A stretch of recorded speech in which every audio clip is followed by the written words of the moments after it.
이제 우리는 창세기 11장에 오늘 이제 도착을 했습니다. 창세기는 50장으로 되어 있죠. 이 창세기를 두 부분으로 구분을 해 본다고 한다면은 족장 이전 시대, 즉 태고 시대죠. 태고 시대와 족장 시대, 이렇게 두 부분으로 우리가 나눌 수가 있습니다. 그런데 오늘 이 창세기 11장은 태고 시대를 마무리하면서 족장 시대로 연결해 주는 그런 장이 되겠습니다. 그래서 우리가 창세기 1장에서 11장까지를 태고 시대, 그리고 나머지 12장에서 50장까지를 족장 시대, 그러니까 창세기는 크게 이렇게 두 부분으로 구분이 되겠습니다. 이제 노아 홍수가 끝나고 인류의 번성이 다시 시작되는 가운데 한 가지 사건이 11장에 나오게 됩니다.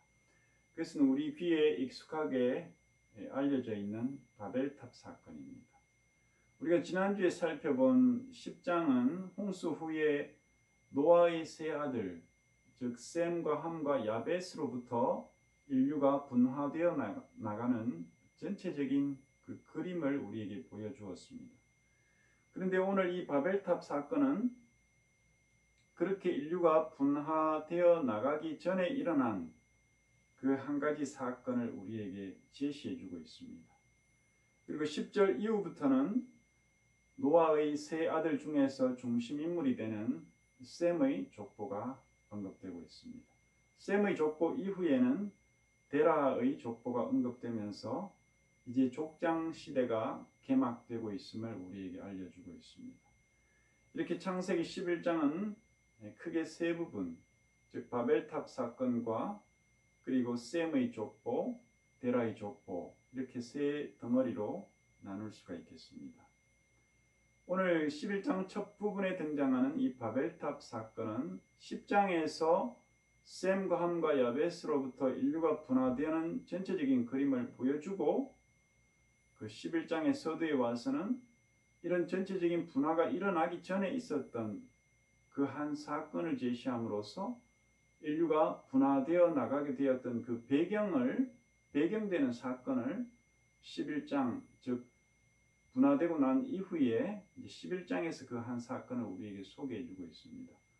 창세기도 그렇고 성경 곳곳에서 보면 늦게 나오는 내용이 시간적으로도 늦게 일어난 일은 아니고, 이제 책을 쓰면서 그 전체적인 이야기를 맞춰 나갈 때에 어떤 강조점을 두거나 부연 설명을 하거나 할 때에 먼저 일어난 사건들도 뒤에 나오는 경우가 있는데, 바로 오늘 이 바벨탑 사건이 바로 그러한 경우입니다. 11장에 나왔지만 이제 10장에 소개된 인류의 분화, 그 전에 있었던 사건을 11장에서 이제 그 배경을 우리에게 언급해 주고 있는 것이죠.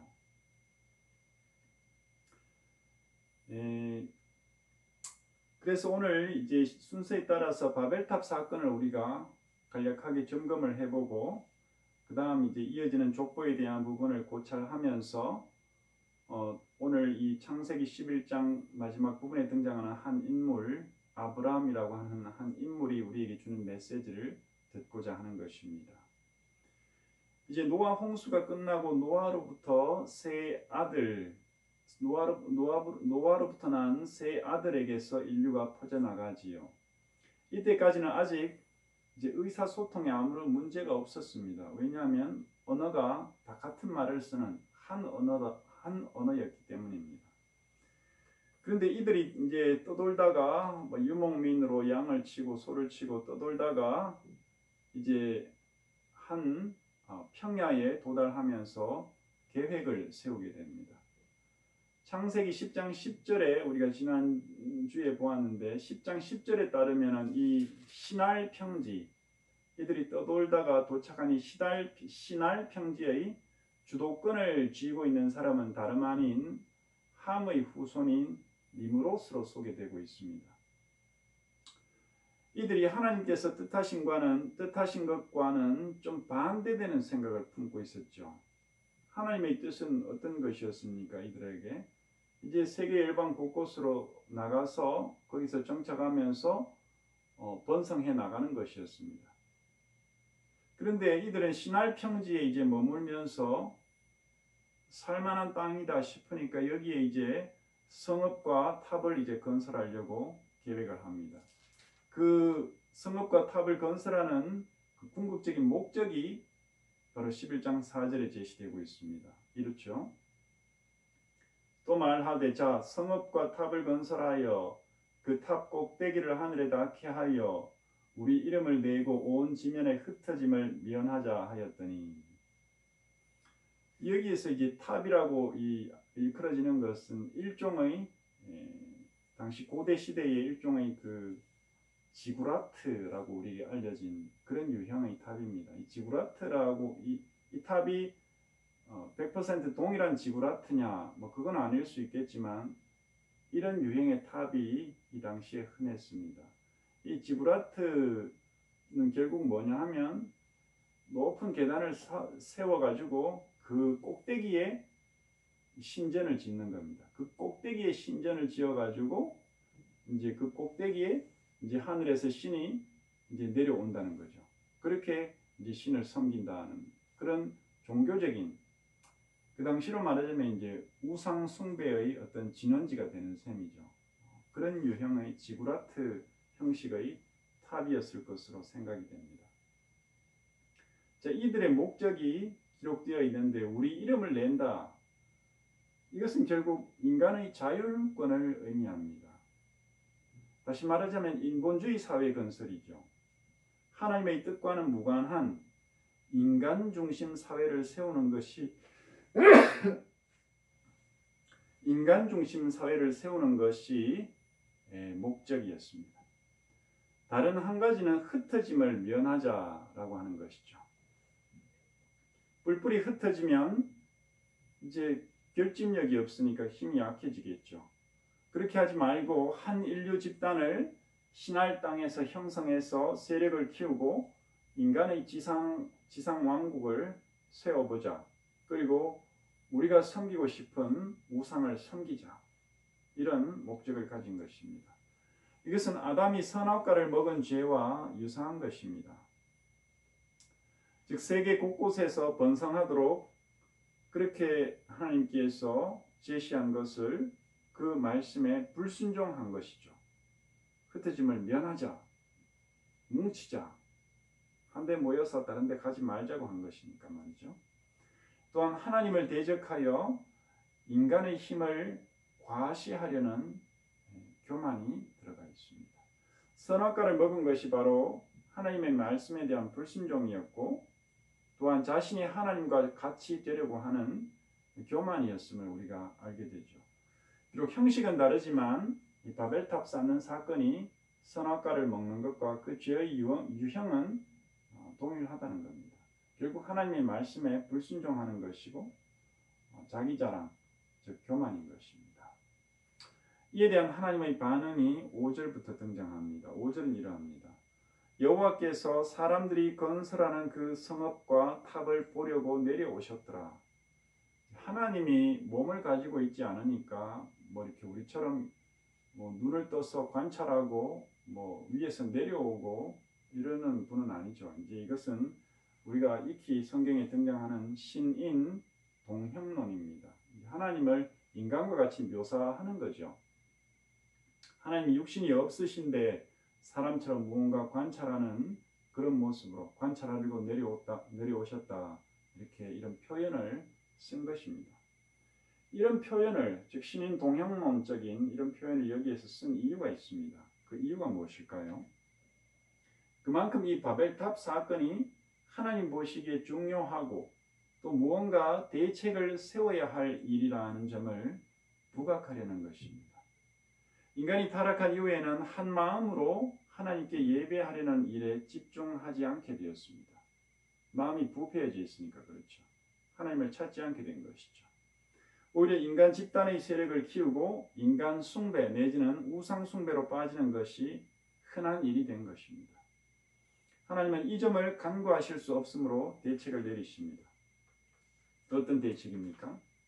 곧 언어를 당시에 한 언어, 하나의 말을 쓰던 것을 다 복잡하게 흩어버린 것입니다. 그러면은 의사소통이 안 되니까 성과 탑을 쌓는 일을 더 이상 계속 진척을 해나갈 수가 없게 되는 거죠. 대화가 안 되니까 한 곳에 모여 살 수가 없고 뿔뿔이 제각각 흩어져서 서로 몇몇 끼리끼리 말이 통하는 사람들끼리 흩어져서 이제 다 나누어진 것입니다. 이로써 하나님은 집단적이고 계획적이고 조직적인 최초의 우상 숭배를 꺾으시고 동시에 사방의 사람들이 흩어져 번성하도록 하시고자 하셨던 하나님 자신의 뜻을 또한 성취하셨습니다. 인간은 하나님의 뜻에 거역하지만 결국 하나님은 그 모든 상황 속에서 하나님 자신의 뜻을 이루어 가시는 분임을 우리가 알 수가 있습니다. 바벨탑 사건이 우리에게 주는 교훈은 바로 이런 것들입니다. 인간은 결코 하나님 위에 설 수 없다는 것이죠. 또한 인간은 결코 하나님과 나란히 설 수도 없습니다. 인간은 하나님의 뜻을 위배하면 성공하지 못합니다. 인간은 하나님의 뜻을 거역해도 하나님은 자신의 뜻을 이루십니다. 이 모든 것이 우리에게 주는 진리는 인간은 피조물로서 창조주이신 하나님께 합당한 경배를 올려드려야 한다는 것입니다. 이제 이렇게 사람들이 세상 가운데 흩어지게 된 배경이 소개되고 그 후에 다시 한번 셈의 족보가 등장합니다. 셈은 노아의 아들이고 셈으로부터 메시아가 오실 것을 기대하게 되죠. 그것이 노아의 세 아들 중에 유독 셈의 족보만 다시 11장에서 언급되는 이유입니다. 함과 야벳의 족보는 반복되지 않죠. 셈에게서 에벨이 나오고 이 에벨은 히브리라고 하는 말의 원형입니다. 히브리 민족이 바로 에벨로부터 나오게 된 거죠. 즉 셈의 조상으로부터 나온 것, 셈으로부터 에벨로부터 이제 히브리 민족 유대인이 나온 겁니다. 에벨로부터 데라가 후손으로 또 나오게 됩니다. 26절은 이러합니다. 데라는 70세의 아브람과 나홀과 하란을 낳았더라. 이 구절은 아브람이라는 인물이 성경에 처음 등장하는 그 구절입니다. 아브람은 나중에 하나님께서 아브라함으로 이름을 바꾸어 주셨죠. 이렇게 셈의 족보 속에는 데라와 그의 아들을 언급하는 것으로 마무리됩니다. 그리고 곧장 데라의 족보가 이어집니다. 이 데라의 행적은 오늘 11장 마지막 두 절에서 마무리됩니다. 31절과 32절은 이러합니다. 데라가 그 아들 아브람과 하란의 아들인 그의 손자 롯과 그의 며느리 아브람의 아내 사레를 데리고 갈대아인의 우르를 떠나 가나안 땅으로 가고자 하더니 하란에 이르러 거기 거류하였으며 데라는 나이가 205세가 되어 하란에서 죽었더라. 이 두 구절은 이제 창세기 후반부를 열어주는 서두에 해당합니다. 데라는 아브람, 롯, 사레를 데리고 하란까지 가서 살다가 죽었습니다. 데라의 역할은 여기까지입니다. 아브람과 롯과 사레는 이제 창세기 후반의 그 족장 시대를 열어가는 그 시점의 주요 세 인물이지요. 물론 아브람은 히브리 민족의 아버지입니다. 유대인들의 조상입니다. 이스라엘 백성들의 선조입니다. 바로 태고 시대 역사의 마감은 바로 이 아브람을 소개하는 것에서 마쳐집니다. 이제는 족장 시대가 열려진 것이죠. 그래서 창세기를 족보로 보자면 최초의 사람 아담, 홍수 심판 후의 제2의 인류의 조상이 된 노아, 그리고 유대인의 조상 아브라함을 낳은 데라, 이 세 사람을 연결함으로써 창세기의 전반부를 매듭짓게 됩니다. 아담, 노아, 데라, 이 세 사람으로 이제 창세기 11장까지 이야기가 일단락됩니다. 조금 더 우리가 그 족보를 조금 더 들여다보면 어떻게 되겠습니까? 아담에게서는 가인, 아벨, 셋, 세 아들이 나오고 셋으로부터 노아가 등장합니다. 그리고 노아에게서 역시 세 아들이 등장하죠. 셈, 함, 야벳. 그리고 셈으로부터 에벨을 거쳐서 데라가 등장합니다. 그리고 데라도 세 아들을 낳게 되는데 아브람, 나홀, 하란 이렇게 세 아들이 나옵니다. 그리고 아브람이 족장 시대의 핵심 인물로 소개되면서 마칩니다. 그러면 창세기 전반부의 주요 인물은 아담과 그의 아들 셋, 그리고 노아와 그의 아들 셈, 그리고 데라와 그의 아들 아브람, 이렇게 6인물로 압축이 됩니다. 그 사이에 데라의 후손으로 에벨을 넣는다면은 이제 총 7명이 되는 셈이죠. 이렇게 보면은 이제 창세기 1장에서 11장까지 전체 윤곽이 우리 눈에 들어옵니다. 아담, 셋, 그리고 노아, 셈, 그리고 셈 다음에 데라, 그리고 아브람, 이렇게 6인물로 압축이 됩니다. 여기서 우리가 확인하는 것은 무엇입니까? 이 창세기 1장 11장까지는 바로 아담에서 아브라함으로 이어진다는 것이죠. 그 연결을 우리가 보게 됩니다. 결국 아담에게 약속된 여자의 후손이 점점 더 구체적으로 우리에게 가까이 다가오면서 아브라함이라고 하는 인물까지 내려온 것입니다. 이제 족장 시대가 열려지면서 아브라함은 우리 귀에 익숙한 인물로, 이제 족장 시대의 선두에 선 인물로 이제 들어오게 되기 때문이죠. 그리스도가 오시는 그 과정에 성경은 지속적으로 주목하고 있습니다. 그리스도가 어떤 길을 통해서 우리에게 오실 것인가? 구약 성경은 그것을 계속해서 집중해서 조명해서 다루고 있는 것입니다. 주변의 것들도 다루고 있지만 더 많은 주변적인 것들은 다 생략을 하고 바로 예수 그리스도께서 오시는 그 길을 중심으로 해서 그 주변 상황들을 소개해 주고 있는 거죠. 심판과 회복의 약속, 그리고 오실 그리스도를 제시하면서 이 그리스도가 실제적인 한 사람으로 등장하게 될 것을 족보를 통해서 우리에게 제시해 주고 있는 것입니다. 그래서 창세기 1장부터 11장까지 족보가 계속 군데군데 등장합니다. 그 등장하는 이유는 누가 누구를 낳고 낳았나 보다 쭉 하지만 그 목적, 그 족보의 기재의 이유는 바로 예수 그리스도가 오시는 길, 그 길을 우리에게 보여주기 위한 거죠. 이제 32절은 이제 구속사적으로 볼 때에 한 세대가 마감된 것을 우리에게 알려주고 있습니다. 데라는 나이가 205세가 되어 하란에서 죽었더라. 이 구절은 데라를 마지막으로 예수 그리스도를 배출할 인류의 한 세대가 종료된 것을 우리에게 알려줍니다.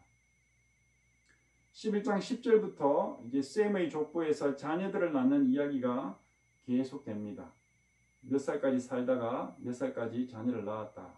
그 얘기가 계속되는데 죽는다는 얘기는 없다가 이제 32절에 와서 정작 죽음으로 이야기를 맺는 것은 바로 데라입니다. 데라의 죽음으로 말미암아 열린 것은 아브라함의 시대입니다. 이제는 아브라함으로부터 오실 그리스도에 대한 그림이 우리에게 더욱 선명하게 드러날 것입니다. 구약 성경은 이처럼 모든 이야기의 전개 속에서 오실 그리스도의 모습을 볼 수 있도록 우리를 인도해냅니다. 이제 아브라함이라는 한 인물을 통해서 민족을 세우시고 이 민족으로부터 그리스도가 나게 하셔서 이 그리스도를 통하여 열방을 구원하실 하나님을 우리가 볼 수 있다는 것이죠. 바벨탑을 쌓는 사건에서 인간을 숭배하기 위해 모였다가 방언이 언어가 나뉘어지고 사람들은 흩어졌습니다. 이제는 그리스도의 십자가가 높이 들림으로써 열방의 언어를 통해서 세계 곳곳에 복음이 증거되고 하나님의 백성들이 하나로 모이고 있습니다. 하나님을 경배하기 위해서 말입니다. 바로 이 일이 일어나도록 한 민족을 세우시는 하나님의 역사가 시작되었으니 그 시작은 곧 데라의 아들 아브라함입니다. 그는 에벨의 후손이며 셈의 후손이며 노아의 후손이며 셋의 후손이며 아담의 후손입니다. 바벨탑 사건 이후로 열방으로 사람들이 흩어졌고 하나님에 대한 지식도 점차 희미해져가고 사람들에게 더 이상 소망이 없을 것 같은 바로 그 시대에 하나님은 여자의 후손으로 오실 메시아를 위해 한 사람을 나게 하시는데 그의 이름이 바로 아브라함입니다.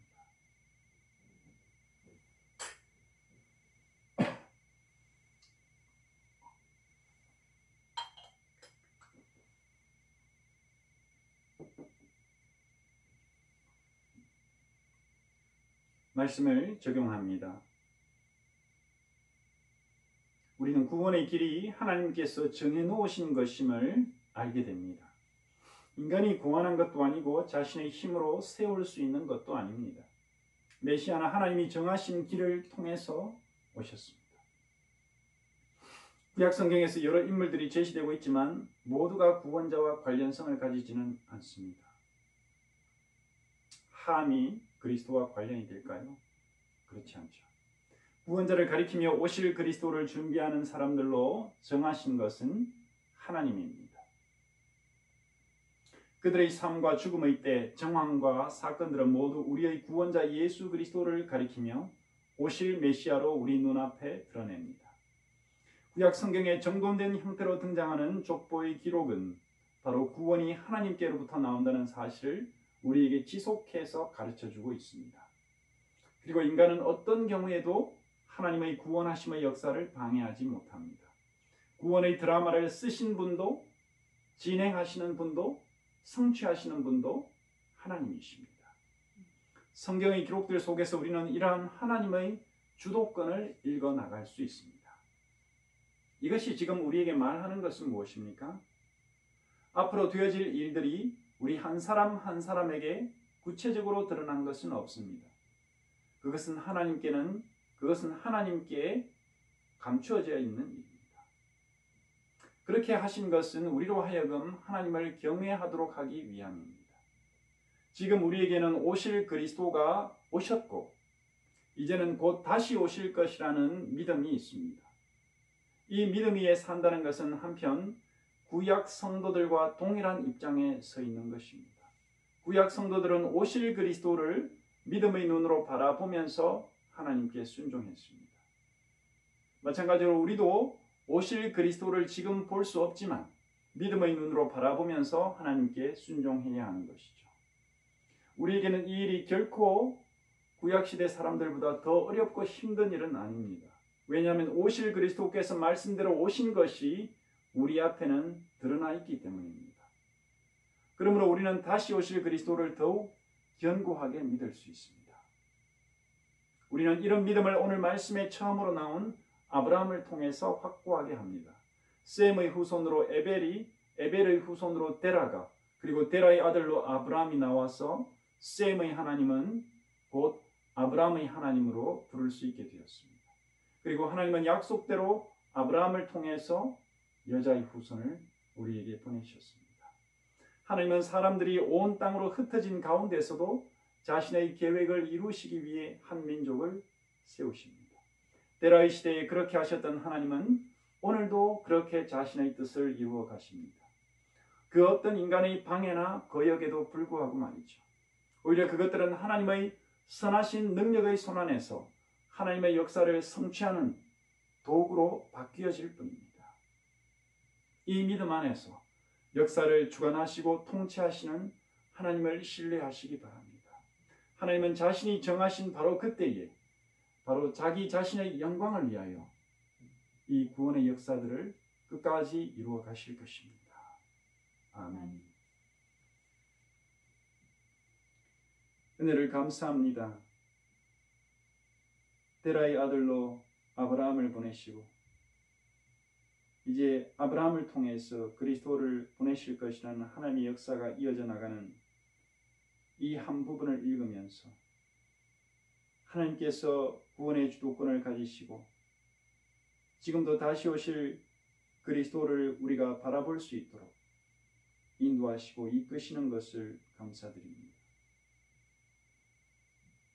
우리에게 주신 그 구원의 소망 우리가 견고히 붙잡고 다시 오실 그리스도를 대망하며 살아갈 수 있도록 주님 우리의 믿음을 견고하게 하시고 주님의 뜻대로 우리를 인도하여 주옵소서. 예수님 이름으로 기도드립니다. 아멘.